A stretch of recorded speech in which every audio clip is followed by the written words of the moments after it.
Good evening, ladies and gentlemen, officers and members, and welcome to this Development Control Committee meeting of the 15th of July. Some practicalities first. The fire evacuation procedures. There are no fire alarms scheduled for this evening. Therefore, if the fire alarm sounds, please evacuate the building immediately. The fire exits are located at the rear and the back of this room. Go down the stairs and we meet in the War Memorial Park. Please note that this meeting is being webcast live on the internet and it's working. Thank you. And mobile phones can, all members and the public, please switch their phones off or turn them to silent. Thank you.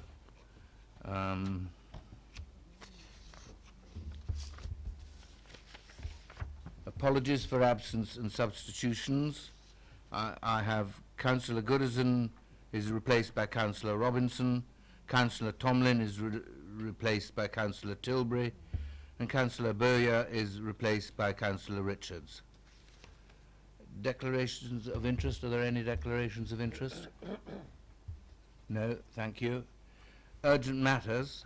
I have one, and that is that paper E is now not being discussed as the Bullingdon Cross wind farm has been withdrawn by EDF, the proposers.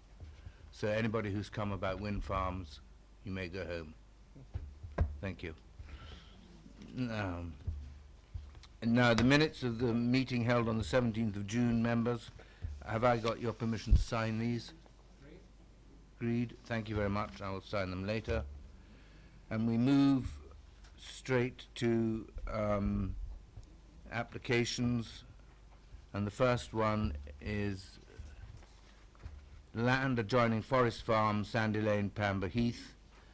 I have one objector, Mr. Kingston, and in support I have got Ruth Reed speaking, and it will be introduced by Catherine Fitzherbert Green. Thank you. Thank you, Chairman. This item is for the change of use of land to provide one number gypsy pitch, which comprises for the siting of a touring caravan and a mobile home, both for residential purposes, in conjunction with the formation of a hard standing and the erection of a utility day room ancillary to the use, and also the enclosure of the site by fencing. There is an update to this particular application which I'll draw members' attention to, and this provides a summary of the viewing panel that was undertaken last Friday, an alteration to the conditions. And I've got nothing further to add. Thank you. Thank you. I actually missed out a whole splurge which I've got to give you. For the benefit of the members of the public attending, I'd like to explain who everybody is around this table. My name is Councillor Donald Sherlock, and I'm the chairman of this committee. And down the sides of the table to the right and left are the councillors and who sit on the committee and who will be making the decision on the applications this evening. Immediately to my right and left are the officers who will be advising us councillors. And in addition, I'd like to explain that the Development Control Committee is a regulatory committee and not a political meeting. The committee will be looking at the evidence brought before us tonight and will make a decision based on planning reasons. We are guided by national and local planning guidance and policy. I do understand that planning can be emotive, and I ask that everyone remains polite, professional and behaved throughout the evening. May I ask all speakers, including visiting members, to speak clearly and to return to their seats once the presentation is complete. No further dialogue between members of the committee and speakers will be permitted once questioning has finished. May I ask all committee members to avoid repetition and to keep any comments on each item to a maximum of 4 minutes. Sorry. Thank you. Right, now, Mr. Kingston, can you come and speak to us, please? You will have 4 minutes, and I'll give you a minute's notice towards the end, and you press the long black bar to make it work. Thank you. Good evening, Chairman and Committee. My name is Philip Kingston. I've been a resident of Sandy Lane for 30 years. The James family, on the other hand, have lived in Tadley for over 80 years. Maurice James is a tenant at 55 West Street. He is a company director of MJS Property Services Limited of Forest End, created in the 13th of the 5th, 2015.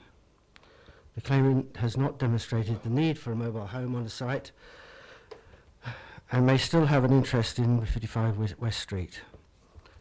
The adjacent sites were granted permission to stay as named persons of gypsy status, with the condition that when they leave, the site returns to agricultural use. It would be unfair not to impose the same restriction on the current site. The location is not suitable for gypsies as a gypsy site. Traffic, drainage and damage to the forest and ecology of the area are self-evident. The RNA have placed a condition on the site which is unsuitable for mobile homes, and the resident must have a safe place of refuge built of brick in which they can stay for 70 hours.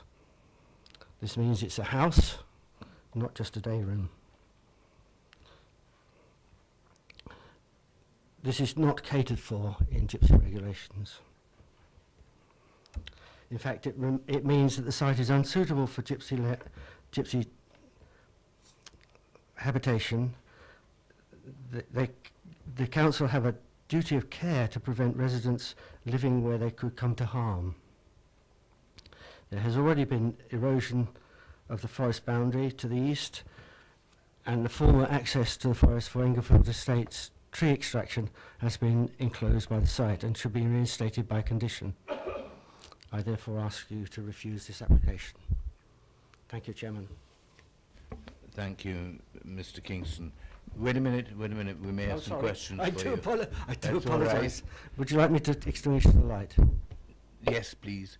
Members, any questions for Mr. Kingston? No? Councillor Potter? Thank you, Chairman. Mr. Kingston, I mean, obviously you're, as you say, a resident of Sandy Lane, you know the area well. I mean, we're reminded in our notes from the officers that the pitch that we're talking about has been occupied, excuse me, for over a year, and essential services are in place. I mean, implying, if not stating, that everything is satisfactory there. I mean, do you have any observation on that? I mean, I know we visited the site, but difficult to judge on the day. But I mean, from your perspective, is everything working well?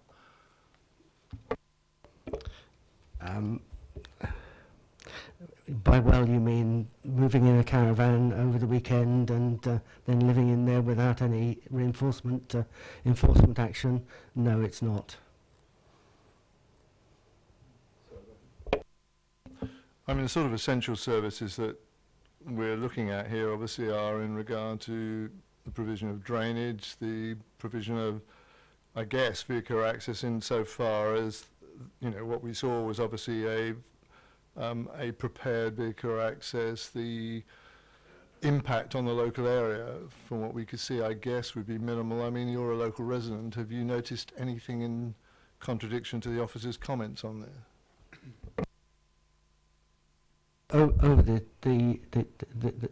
recent years, the level of traffic, the speed of traffic has been a concern, particularly as there's a junction in the centre of Sandy Lane, and I myself have had to take avoiding action as the vehicle came around the corner at speed. So there is a traffic and safety concern for both pedestrians and vehicles.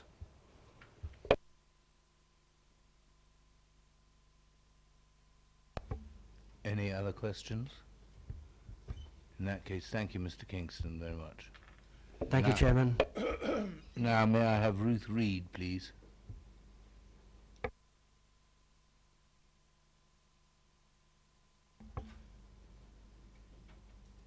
You will have 4 minutes, and we'll give you 1 minute's notice at the end.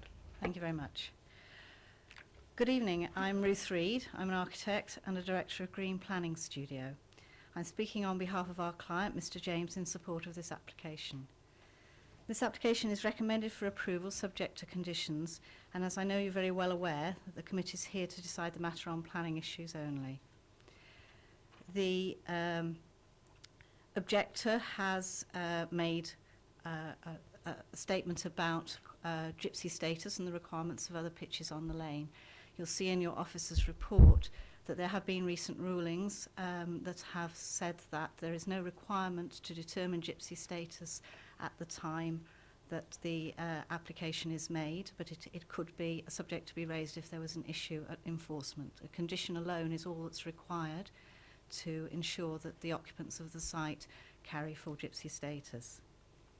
Your officer's report accepts that the council has an unmet need for gypsy sites, and the authority needs to identify the 5-year land supply as specifically deliverable sites, and as there is no 5-year land supply, according to paragraph 49 of the MPPF, there is a presumption in favour of the application. In these circumstances, paragraph 14 comes into effect, which states that permission should be given unless there are significant and demonstrable reasons otherwise. This creates a higher hurdle against refusal. Your officer's report agrees with this analysis and states that, in the absence of any alternative accommodation, it carries considerable weight in determining the application. As the report says, approving this application will help the council to meet its obligations to provide sites, and it accords with policy H of the planning policy for travellers' sites, which is the national document. The need for additional pitches within the borough is a significant material consideration that outweighs any effect on the character of the area that has been raised. As noted in the report, the site is well screened and at the end of a cul-de-sac. It would be seen only in the context of other similar land uses. It lies in the countryside, subject to no other policy designation. Being only a single pitch, it doesn't dominate the settled community, a point that your officers agree with. You will also note that the Highways Department has raised no objection subject to conditions. The traffic generated by a single pitch would constitute a limited increase in movements in the lane, and the previous gentleman speaker did not attribute any increase in traffic to this particular pitch. He didn't give data relating to the onset of the occupancy of the site. The Highways Department have, however, stated the access to the site is shared with Pamber Footpath 31. We have raised this, as you will see in the addendum, and I take it from the note made that it has been confirmed that it shares the Footpath 31. 1 minute to go. Thank you. A tree survey has been submitted and the tree officer has confirmed there are no objections to the application on this account. In order to meet the concerns of the AWE off-site group of the dangers of exposure to radiation in caravans, it's been agreed that the day room would provide emergency cover for up to 72 hours. It is the substantial construction that's proposed. As mobile phones will be disabled in an emergency, the client has agreed to a condition requiring a landline to be connected to the site. The recommendation for approval comes with 14 conditions, and with our client, Mr. James, is happy to comply with them. I note the addendum to condition 11. In particular, Mr. James has been made aware of the condition 5 requiring the installation of the landline phone. On the basis that this application is considered satisfactory in all respects and meeting the need for pitches, the presumption in favour of sustainable development is engaged, and I urge you, on behalf of Mr. James, to approve this application. Thank you. Thank you, Ms. Reid. Members, Councillor Tucker. Sorry, it's a weird system we have here. I wonder if you could confirm in that, sorry, I've got a funny throat,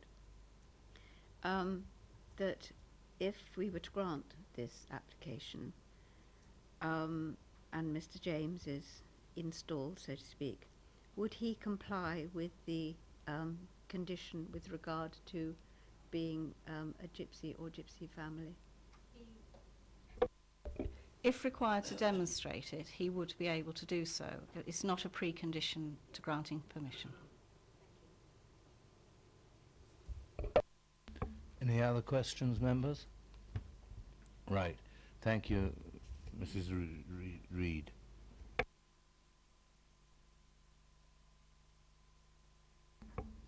No more speakers, so questions to officers. Councillor Welbrook. Thanks, Chair. Just for clarity, on page 3 of 60 on the paper, it's you mentioned there you've included in revised submission local plan. Just for clarity, could you tell me the relevance in this paper, please? Thanks.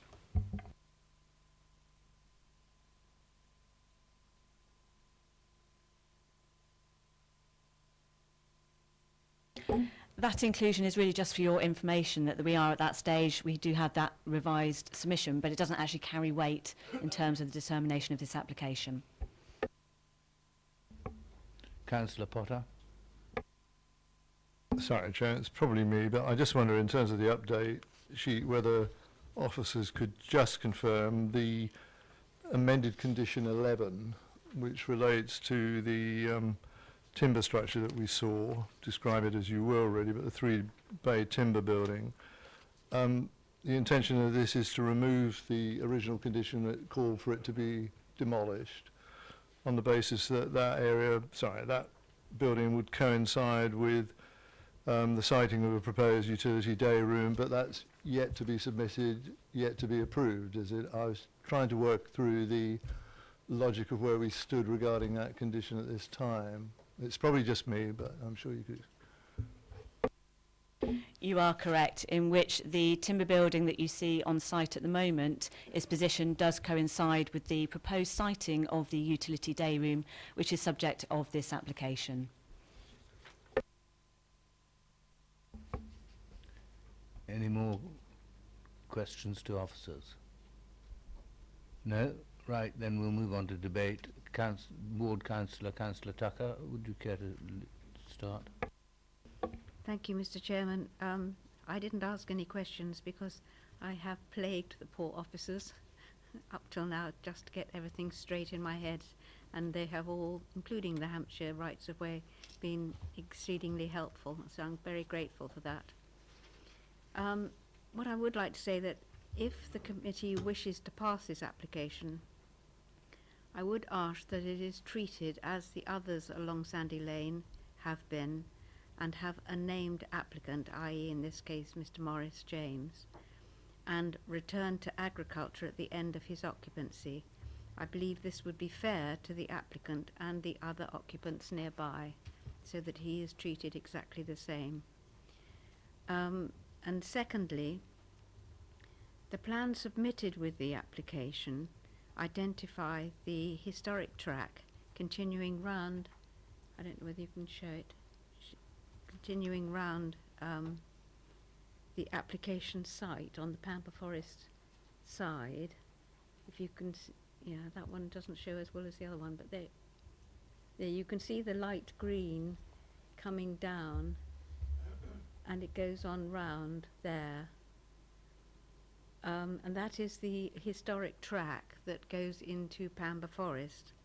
Unfortunately, when we visited the site on Friday, we found that that is blocked off completely by the new gates on the site, which are referred to in the paper, which means that nobody can actually go down the track and round and into the forest, as has been done for decades. So I would really want very much and very sincerely wish to make sure that that is continued in the plan,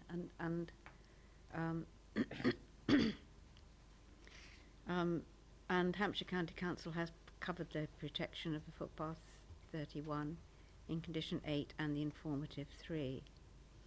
I'd just like to refer, if I may, to the parish's objections, some of which you've already heard from Councillor Kingston. They mentioned the site is actually outside the SPB, and this development would take away the gap of agricultural land between the built-up land of the other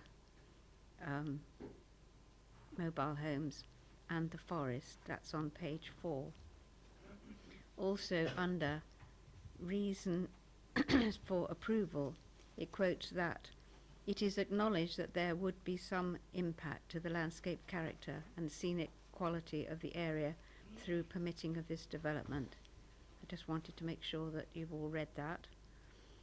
The policy team note on page 5, however, satisfactory information is required from the applicant to demonstrate that the proposed occupant of the site, Mr. James in this case, satisfies the PPTS definition of a gypsy or traveller. That obviously has been covered so far. Under other relevant policy considerations, para 4, it mentions that the council is not aware of complaints received re noise or disturbance from the present occupants. I certainly have received complaints, but I just wanted to make sure that people were aware. The site location in a rural area on page 9, para 4, it states, however, this harm has also to be weighed against the applicant's need for a site, plus the general needs for sites. Page 12, conclusion, the NPPF and PTS indicate a presumption in favour of sustainable development, recognising also that there is a shortage of sites to accommodate permanent and transit needs of the gypsy and travelling community. If someone already has a home, surely they would be taking up a possible site from someone in need. How does one define need, personal or general? That's something that does make me worry. And as I mentioned before at the beginning, the conditions regarding the named occupant, I would really like to see that in place, as was being done elsewhere, and about the tracks around that goes down and around into the forest. Thank you, Mr. Chairman. Thank you, Councillor Tucker. Anyone else? Councillor Bound. I'm just, from what Marilyn just said, I'm not quite sure about the path that the path takes in relation to the gates. Did I understand you correctly to say, Marilyn, that the path is within the gates? If you somewhere in the document, I could probably find it. It does actually say that here we go, on page 3, the application site is enclosed by a perimeter boarded fence with access to the site gained via electronic double gates mounted on brick piers. These piers and gates sit outside the application site and thus are not for consideration. But when you think about that, they're outside it, so in other words, just inside. Yes, they've been moved too far this way, and it blocks the path. I mean, it's completely taken up into the garden, which is not funny.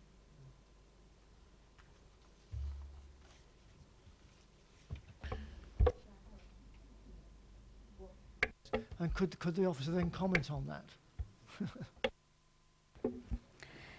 The drawings we have before you this evening for consideration, which have been submitted by this application and are covered by condition 1, do show the provision or the ability to access that track to the south of the site.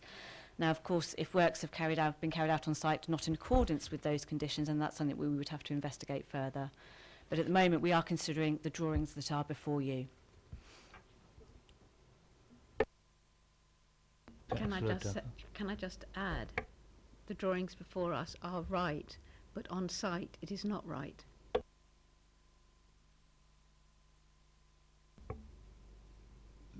Yeah, I think we need to comment on. I would concur with that in that there have been some differences in the drawings and what is actually being carried out on site with respect to the position of the boundary and also, as we brought to your attention earlier, the timber building to the north of the site. As I say, in accordance with, or to accord with condition 1 of this recommendation before you, there would potentially have to be some alterations to made on site in accordance with those drawings, which of course would open up that provision of that track again. Right. Any more comments, members? Councillor Taylor. Thank you. Could I, sorry, belatedly just ask a question of the officers, please? There was some mention made of this site reverting to agricultural eventually. Is that automatic with such developments, or is it to be conditioned? The reference to reverting to agricultural is relation to personal permissions that have been applied to other sites in the vicinity. So when those named occupiers cease to occupy that site, then those sites were to revert to agricultural land. We don't have a personal permission or a condition securing a personal permission before you. We are looking to seek the occupation of the site to be secured to the gypsies and travelling community. So we have a slightly different arrangement in this particular instance because we have to balance the personal circumstances also against the local need, and we do have a required need for gypsy sites within the borough. So hence why we have looked to have an occupation condition restricting it to that community rather than a named occupier. And this kind of home is usually called a temporary home, but we're giving permanent permission effectively then to what's normally a temporary home. What you are looking at is the permanent change of use of that land to provide for that pitch, and within that pitch is the provision of, say, a mobile home, which is a temporary structure. Councillor Potter? I mean, just dealing with that last point first, I mean, I don't think it would be reasonable to apply that condition in regard to the reversal of the land to what is described as agricultural use. I just don't think that's appropriate in the context of the application that we have before us. I mean, looking at the officer's report, which I have read carefully, and including the update, and having visited the site, I find it difficult to disagree with the officer's recommendation in respect of approval, working my way through the list of things which are set out. I mean, I accept by definition there's a limited impact on the landscape character of the area, but I think that is outweighed by the need for the proposed development. I know it's not a matter that's necessarily before us, but I think we are advised very clearly the applicant can meet the definition of a gypsy. I can't see, and the officer confirms this, I think there's any adverse impact to highway safety, and there was certainly adequate parking on the proposed development that we saw. Again, in regard to what I saw in terms of the edge of Pamba Forest, I can't see there's any harmful impact on the surrounding trees. To that extent, I think it complies with our SAVE policy. And by definition, it's not going to cause any undue loss of privacy or cause undue overlooking, overshadowing, overbearing or noise, particularly at the end of the run that we, well, the end of the lane that we looked at. And I think, you know, one that we always go through, obviously, in this area, and the applicant has provided and agreed to satisfactory measures to ensure adequate shelter and protection during a radiation emergency at Aldermas. I think we've been there before, and we treat that, obviously, with the seriousness that we need in this committee. But as far as I'm concerned, I mean, the officer's report is adequate, is well structured, and I agree with the proposal, and I certainly, Chair, would move approval of this application. Councillor Tucker. I would support that if it was a named occupant, but I would not do so if it weren't.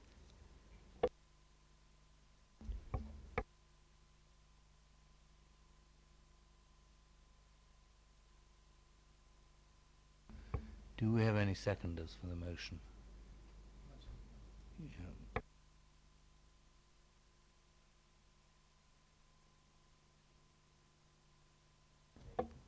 Mr. Chairman, can I therefore move an amendment that the named occupancy is added to the recommendation?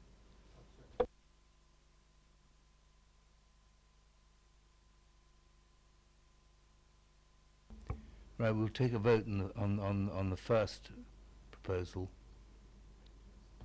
The amendment. The amendment. Yeah, we ought to do the amendment first.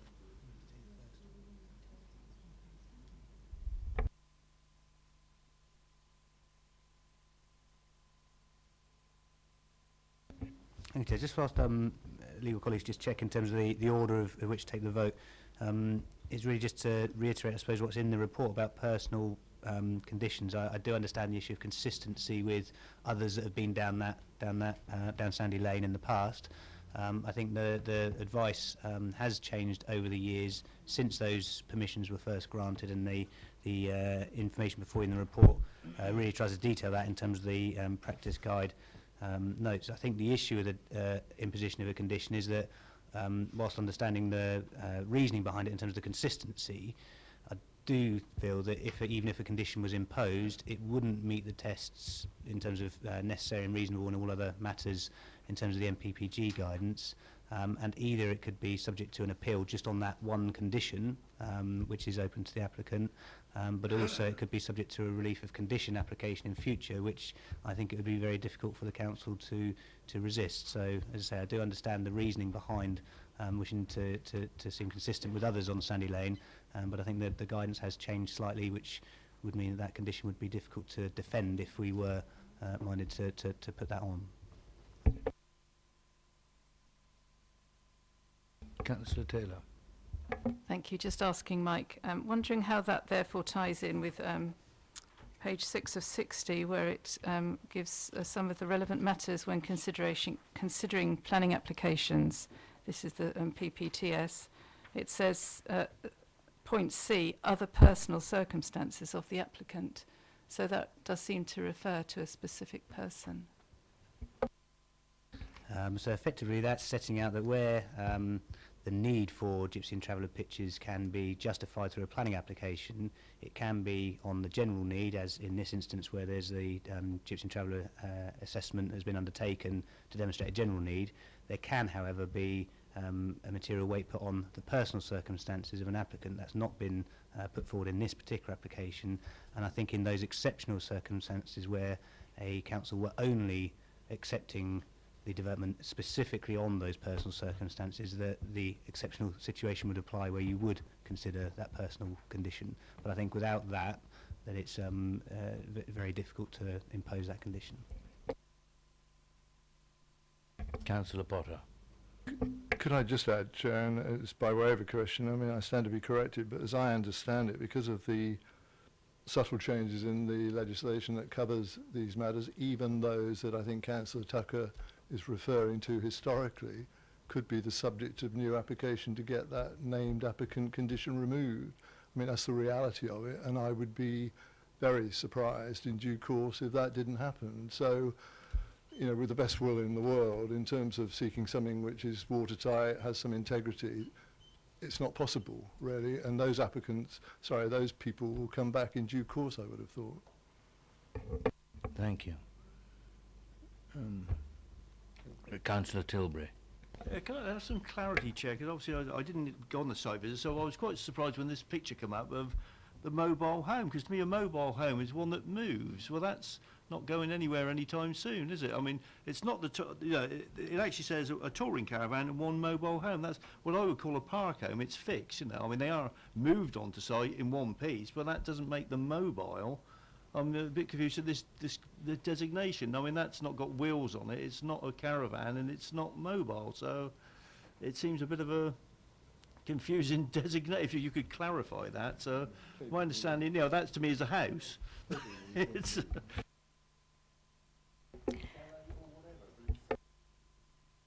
Just coming back on that particular point, if I draw your attention to page 4 of your agenda, and about 3/4 of the way down, you will find the statutory definition of what is a caravan, which can be applied to this structure in particular.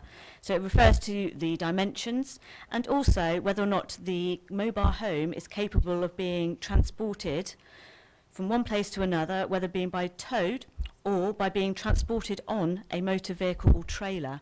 So of course, yes, this particular unit has been positioned in place. It has a brick skirt around it, obviously supporting the weight of the structure above, and that is not uncommon. But of course, it could be transported in accordance with that definition. Councillor Westbrook, and I apologise for getting your name wrong before. That's right, Chair. Thanks. In relation to the amendment that Councillor Tucker is talking about, I mean, on page 7 of 60, there was an appeal, I think it's Bridge End there, and where it says the absence of any requirement to provide personal details of an applicant has been addressed by planning inspectors who state the status of the occupants of a site is irrelevant to the determination of an application. So you had a previous case there where this was brought in under those sort of circumstances and it didn't hold up. So, you know, and it says there, I think also that, you know, the occupancy limit to such persons that can be controlled by condition without information being provided as to status. So I think it's actually down there from previous cases.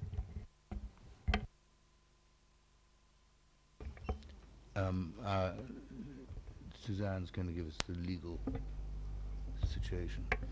Yes, sorry for the confusion. It's not very often we have one of these that takes place at committee.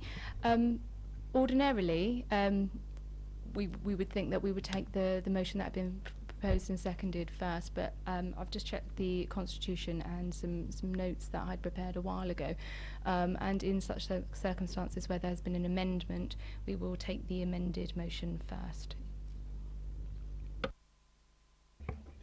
Good. I think that, right, those in favour of the amendment?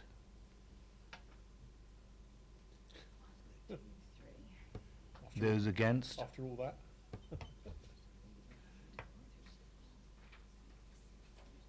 That is lost. Now we do the motion. Those for approval of the motion?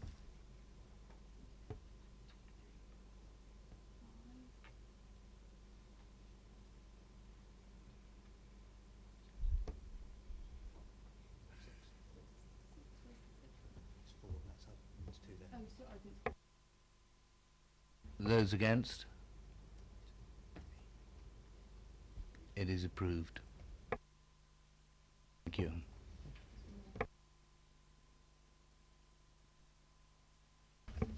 Catherine, would you confirm the decision and the conditions, please? Thank you.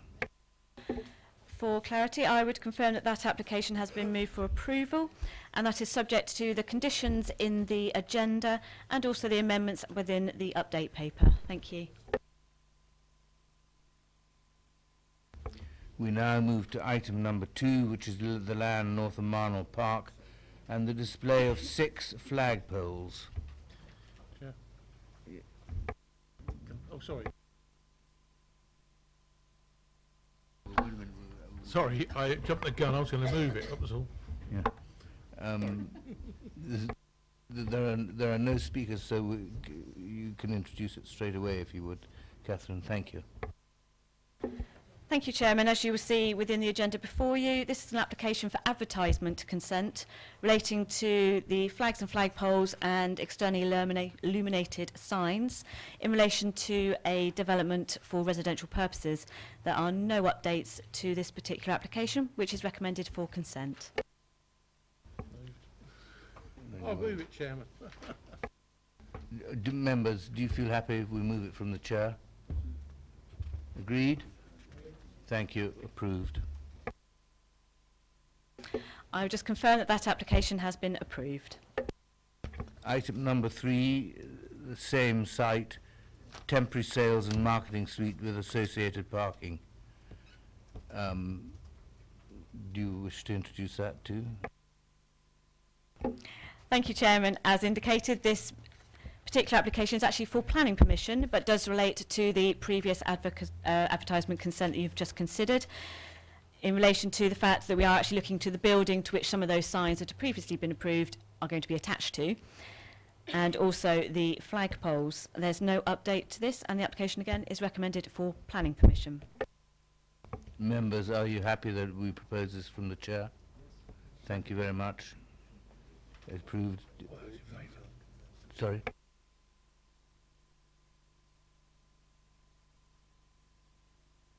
Do you all agree? Agreed. Thank you. Just to confirm, that application has been moved for planning permission. Right, we move to item number 4, the Well House and Rectory Road, Oakley, and the retention of a tree house. And I have to speak on this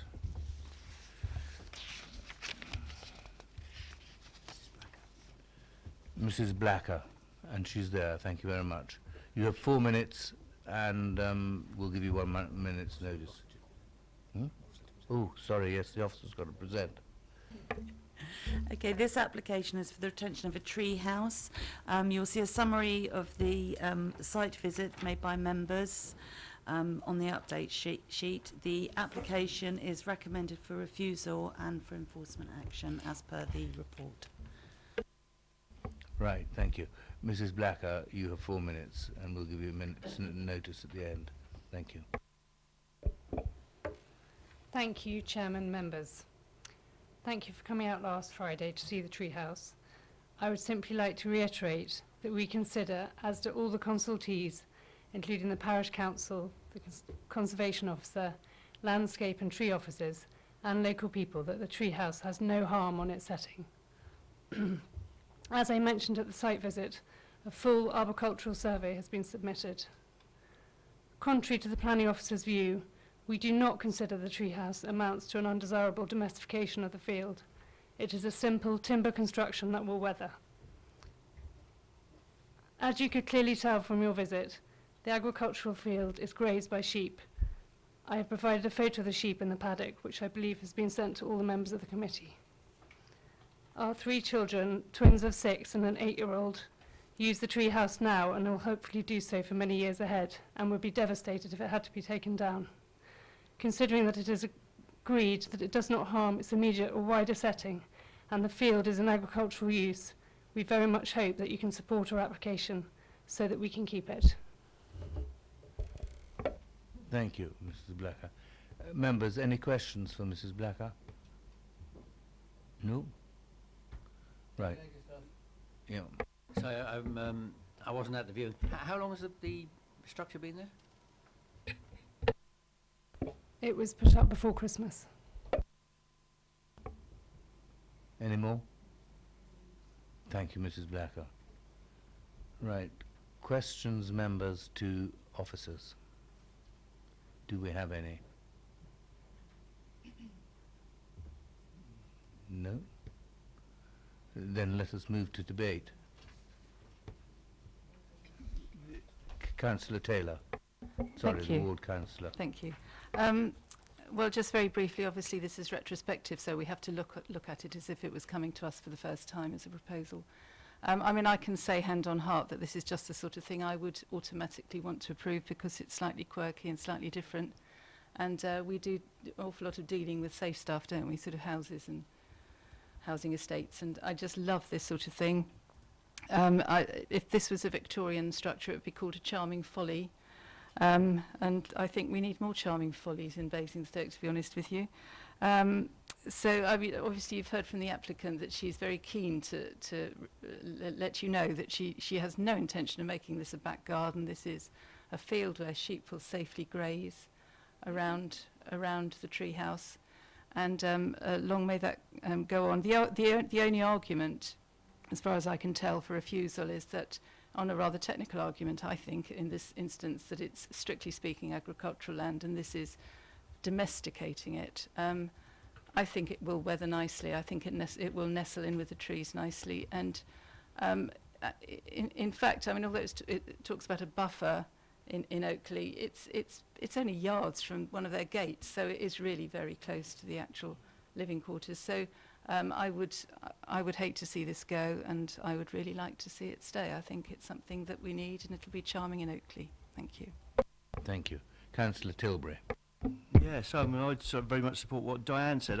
I think the point I'd make is that, I mean, if they come forward with an application to build a stable in this field, there probably wouldn't be too much of an issue with that. I mean, as it's basically a shed on sticks, trios or whatever you call it, what you like, and it looks quite stark there, but it doesn't at the moment. I didn't go on the site view, but I drive past this quite a few times a week, and until I saw this, I didn't notice it was there, you know, so I'm well aware of this. But, I mean, we had a solar farm passed in my ward a few weeks ago, and the argument was that that's remained agricultural land, even though it had a solar farm on it, because the animals could still graze underneath, which is clearly the case here. So I don't think there's a danger of it becoming a permanent change of use. It's fairly obviously intended for children there, and I have some sympathy with the applicant because my son actually put up a small treehouse in our garden there. Well, basically it was a platform about 3 foot square, and we got a visit from the enforcement officer and told if we wanted to leave it there we'd have to apply for planning permission, which seemed a bit over the top to me, and he did suggest he might do that. I said, well, you're not wasting 150 quid on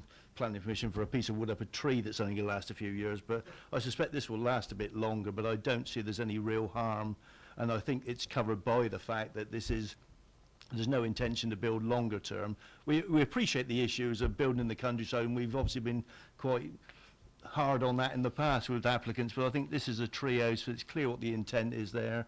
I don't think they're intending to move into it anytime soon. I expect the children might like to, but that's another thing, but they'll soon get fed up with that when it gets cold. But, you know, we know the sort of use of it there. It's a clear intent there, and I mean, the only thing I would say is obviously the people who build these usually are aware they need planning permission, but I think even that's a bit vague sometimes, and sometimes people build them themselves, so it's not always clear. And obviously my son didn't realise he needed planning permission, clearly neither did I, so we're clearly at fault there. So, but you know, I'd be more than happy to second it. Thank you, Chair. Thank you. Councillor Potter, followed by Councillor Bound. I think only briefly, Chair. I mean, I understand entirely why the officers have made the recommendation they have, and were bound to, I think, in the context of the MPPF and safe policies. But, I mean, I hope good sense will prevail, really. My only concern, I think, when looking at it was the possible damage to the ash tree, but I've been reassured on that, I think, you know, by the observations of the tree officer, and on that basis, you know, clearly I'm hoping the committee will come to a logical view on this. Thank you. Councillor Bound. Yes, it's just a question to the officers I should have asked earlier on. I mean, can it be extended? And what if yes, if it's extended, then can it be repaired? I mean, is there a time limit on these things, or do they stay there forever? Personally, I don't like it. I think it looks like an anomaly in the countryside. If it had been an application for a house, I would have looked at it far more favourably. But up there in the trees, it looks like an anomaly to me. But it's a genuine question as to, is there a time limit on these things? And, you know, if it starts to fall apart, it presumably can be repaired and could be there for a lot longer. With regard to your first query about whether it could be extended, they would need planning permission to extend it. The whole structure needs planning permission, and therefore anything that would be classed as development, such as an extension, would require planning permission.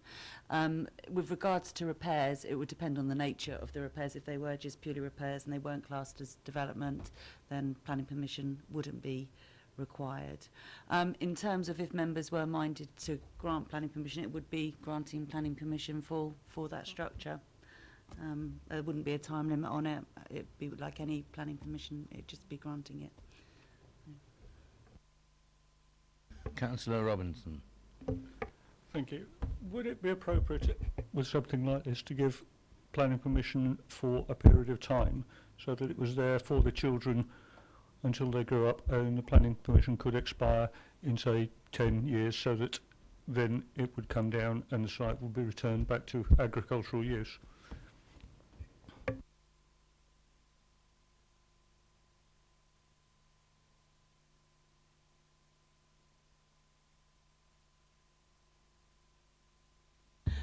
I think we'd probably advise that if it's acceptable, then it is acceptable, and therefore you should just grant planning permission. I don't think it'd be acceptable to put a temporary consent on for a period of 10 years. I think for that kind of length of time, you know, if you're saying it's acceptable, it's acceptable without a time limit. Councillor Taylor.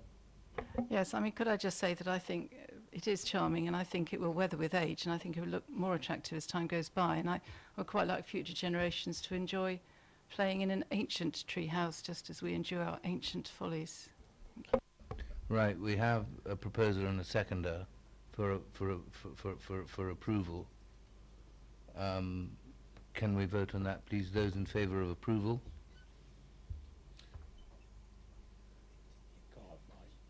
Those against? And any abstentions? One. Thank you. Can we have some, would you do the conditions? Yeah.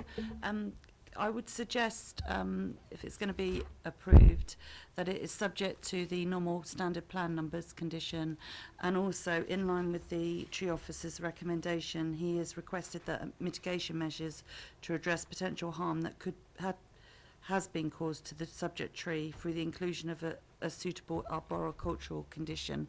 So it'd be a condition that requires the applicant within 3 months to submit a tree protection mitigation plan. So I would suggest those two conditions.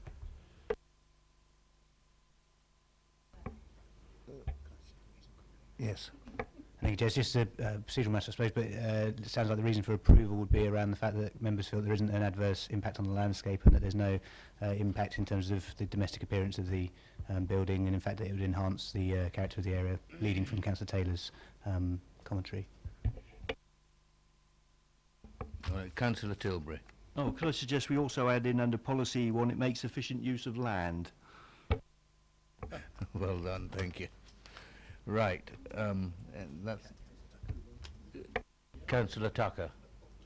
Can I ask what a tree protection, or whatever it was? Mitigation. Mitigation, please, whatever it is. The mitigation plan would need to detail any remediation measures, including pruning, maintenance and management specification in accordance with British standards for trees, and also a programme of soil amelioration around the tree to include the installation of appropriate wood chip mulch and the planting and establishment of a new ash tree within 10 metres of the subject tree. That's what the condition that he's asking for as mitigation. It doesn't stop them falling, little bits falling off like it did on us reviewing. Right. Okay, we're done. Right, we'll move on to item number 5, Forge House, Oxgrove, Berkshire. There's no speakers here. This was came up before us at our last meeting, and we deferred it and for a site visit. And I'll ask Catherine to introduce it. Thank you. Thank you, Chairman. As members will recall, we have been to this site previously, where we are looking at the an application for the erection of an attached garage. And this is an amended scheme to what had previously been approved on site, which is to include a stairwell and further alterations to the structure, including a dormer window to the front. I would draw members' attention to the update paper, which provides a summary of the viewing panel that was held last week, and also to provide members information with respect to amended plans. Members who attended the viewing panel will recall that we established that the plans that we had been provided with previously, which are in your agenda, were incorrect. These have since been amended, corrected, and we actually have the plans to what is to be built on site before you within the update paper. And in accordance with that, condition 1 to your recommendation has been amended to reflect those amended drawings. If it is of assistance to members, on the amended plans that you have received, we actually have the inclusion of the stairwell that is actually proposed on the block plan. And we have, in particular, an amended plan to the floor plans, in which the stairwell no longer is sort of an L shape, it literally just extends along the side of the property. So where the entrance to the stairs, that would be left open with just the side and the front elevations to be enclosed. And I've got nothing further to add. Thank you. Thank you. Members, questions to officers? Councillor Tucker. Sorry, I'm being a bit stupid. The stairs will go up and go in the door that's already there, is that right? That is correct, yes. Yeah.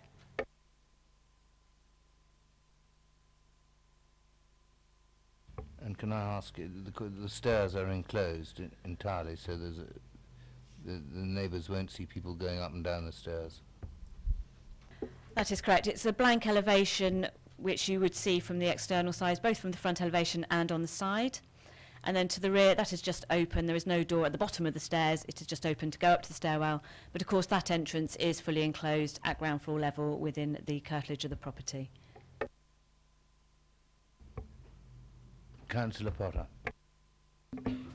Just looking at the update sheet, and obviously we visited the site. I understand the what are described as third-party comments about concern in regard to the potential for the space above the garage, you know, becoming a separate dwelling, obviously facilitated by a staircase that gets up to that first floor level. Can I just be reminded, what would be the position were that to be a proposal in the future, for that to be a designated separate dwelling for separate occupancy, presumably, you know, determined by the current owner? What would be the situation in planning terms on that, please? The separation of that part of the property to form an independent dwelling would require planning permission, so therefore it would require an application to the local planning authority for its consideration.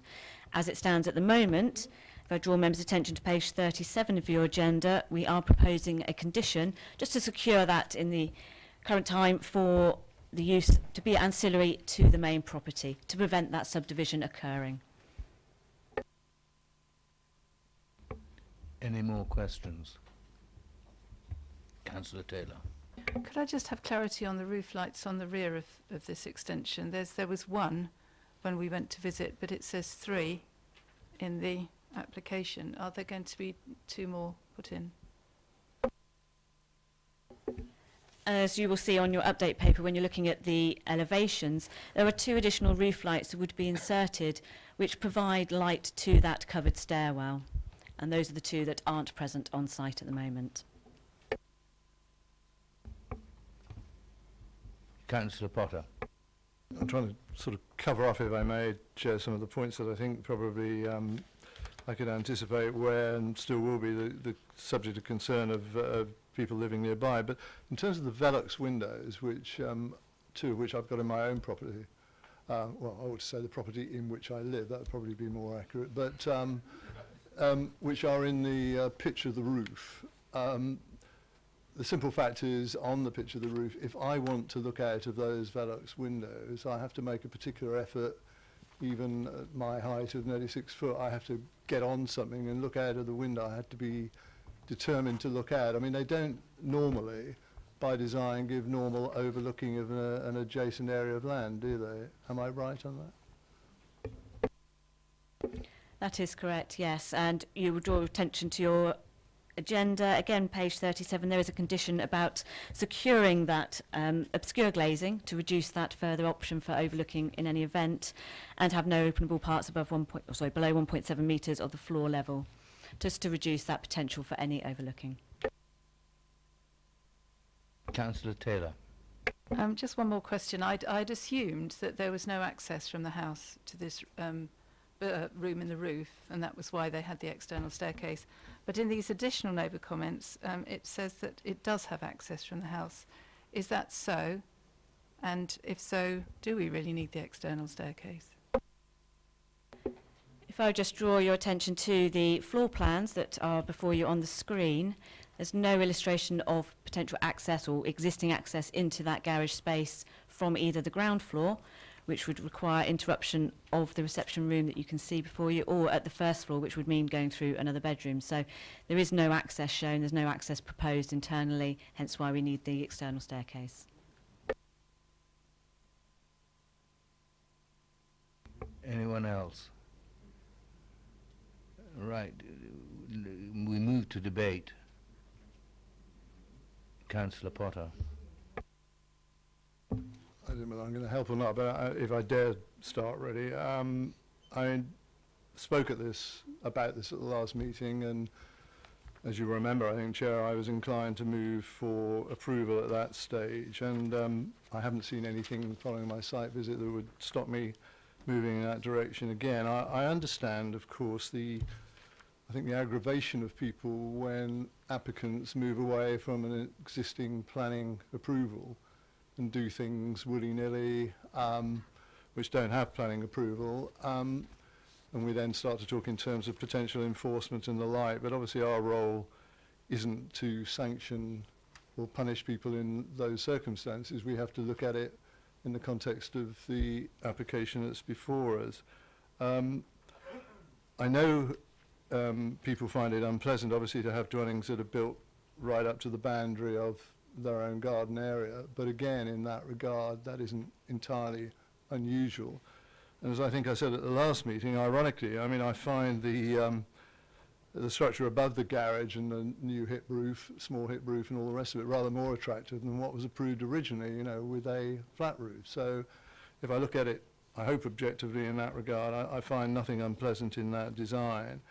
I think the conditions that are being attached in regard to both the Velux windows and the dormer window are adequate, really, in regard to adding to the unlikely aspect of people deliberately looking out and overlooking the garden areas of the near neighbours, although I find it surprising that people would be bothered to do that all the time anyway. But that being the concern, I think the conditions will deal with that. And in terms of the end elevation, the rendered end elevation, which will be marginally nearer, of course, the boundary, but nevertheless won't be any different to the appearance that now exists when that staircase is enclosed. I think on balance, and you know, this is my view on this, I think that the application should be approved in its amended form, and I move, Chair. Thank you, Councillor. Do I have a seconder for that? Councillor Westbrook, thank you. We have a proposer and a seconder for approval. Shall we take a vote on that, please? Those in favour?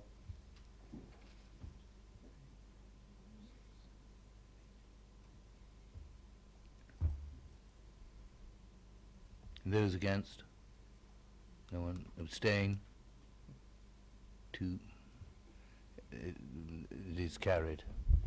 I would just like to add, I think it's very sad that, that there has been so much unhappiness over this thing, and let it be a lesson to everyone that to consult with neighbours and stick to the planning permission when doing these things. Okay, thank you, Catherine.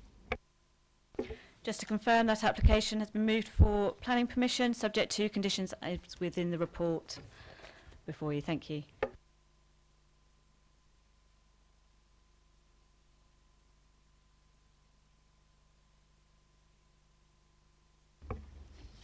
Right, we now move to item number 6, Green Acres, Aldermaston Road, Pambergreed, the erection of a storage building. I don't think we've got anybody to speak on this, have we? No. So I'll ask Anne to introduce it. Thank you. This application is for the erection of a storage building at Green Acres Horticultural Nursery. As it says in the proposal, is to be used for storage, and the recommendation is for approval as per the report.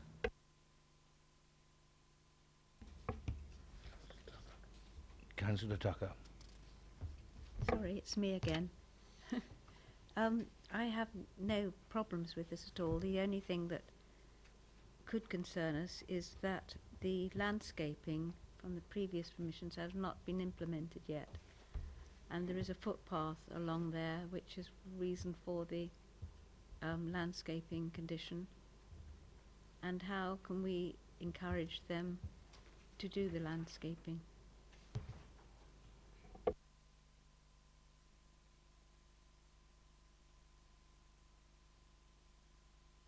If you look on page 53, you'll see that it refers to it.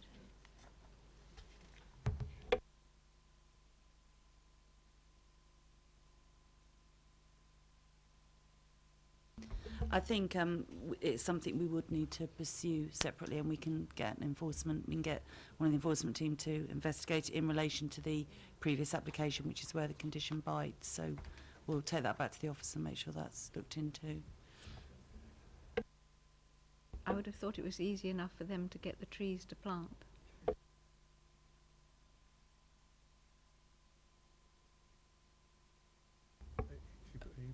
Are you proposing it? I'll second it. You will second it. I have a proposal and a seconder for approval. Those in favour of approval? That's carried unanimously. Thank you, Anne. Do you want to... Thank you. So the application is recommended for approval as per the recommendation in the report. Thank you for that. And we now move to 50 Fairfield Whitchurch. And I don't think we've got any speakers here either. No speakers here either.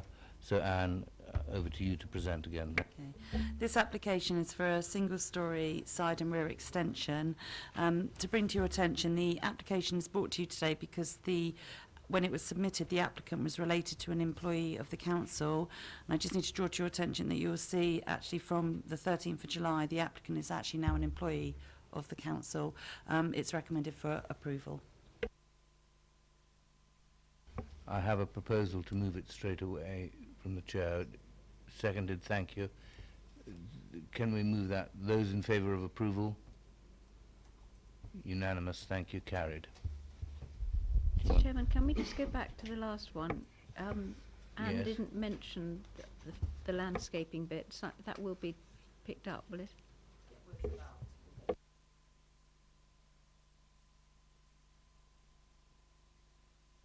Into The application is recommended for approval as per the report.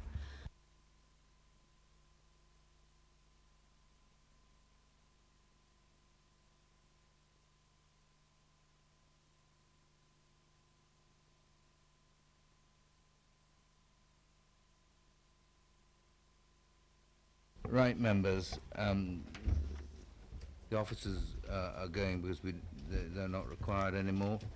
And we move to paper C, which will be done by Mike. Thank you, Chair. With regards to paper C, this is an amendment to a previous resolution to grant planning permission for agricultural workers dwelling at Steels Farm. The paper is brought back to committee, similar to other papers in this regard, in that the changes in the MPPG and seal regulations mean that the requirement for 106 in the original resolution is no longer required. So it's just simply seeking committee's confirmation to continue with the approval of the planning permission as previously resolved, but without the requirement for a 106. Are you happy, members, if I move that from the chair? Thank you. Agreed? Right, passed. We move to item paper D, local requirements for planning applications review. Mr. Townsend again. Thank you, Chair. Members may remember from the recent Development Control Committee training sessions that we referenced the requirements for one app, which is the local list requirements. Effectively, we are required to review that once every 2 years to make sure that we are consistent with planning policy and legislation. That review has been undertaken recently by officers. It includes the suggested changes mainly set out in paragraph 4.3, which is where the local list requirements for information are updated to include the most relevant references to planning legislation and policies. There's a couple of minor changes. One is that there would be no requirement for applicants to submit draft heads of terms to section 106, partly in response to the changes in 106 requirements, and that they wouldn't be in a position to prior to the application being submitted. Similarly, the Code of Sustainable Homes has been removed from planning policy requirements and will be moved into building regulations. And finally, in relation to the requirement for photographs and photomontages, this is not something that we feel that we can insist upon at the registration stage, but certainly if members find it useful during the consultation period, then it can be asked for on a voluntarily basis during the application. So those are the main changes that we are seeking approval for for implementation before the 31st July.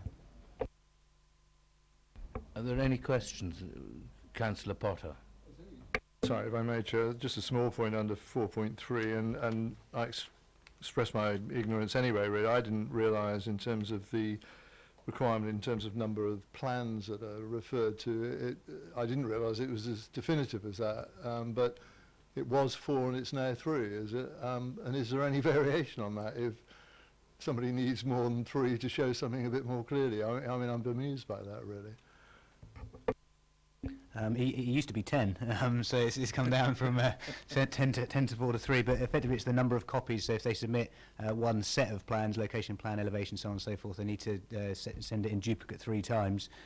If there's a requirement for further copies, if, for example, as local ward members or to assist parish councils, we can produce further copies, but it's just the number that they have to submit in the first instance.